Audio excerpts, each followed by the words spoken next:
So if you were around for March Marvel Madness last year, you probably saw my review of the first Blade movie. But if you need a recap, the short version is it was awesome. It was funny, it was dumb, it was action-packed, and serious in all the right places.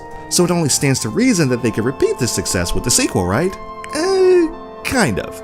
And don't get me wrong, Wesley Snipes still totally owns this role.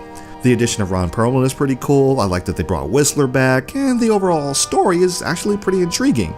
There's a mutation of vampire that feeds on both vampires and humans, and the vampire underworld is forced to seek out Blade's help in order to take this race down. But the execution of this story and the movie as a whole is just kind of okay. And don't get me wrong, there's still badassery to be seen in this movie, and the whole villain-hero team-up has worked before, but for some reason this one just didn't grab me as much as the first one did. Maybe it was the slower pace, or maybe it was just the intrigue of the universe had worn out its welcome in the first one. I suppose I have to address what most people had a problem with in this movie, which is the effects. Yeah, they're not good. The first Blade's effects weren't perfect either, but they were still passable. This film probably relied a little bit too much on the CGI, and as a result, many audience members were most likely taken out of the movie.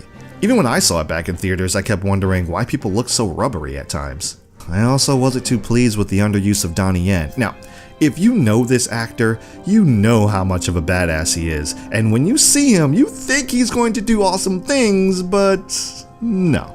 I mean, he has a fight scene here or there, but he's basically just kind of part of the background for this movie.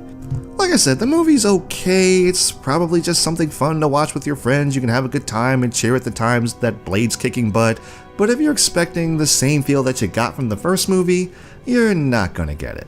This Blade sequel may not be a completely dull movie, but it's definitely not as sharp as the first.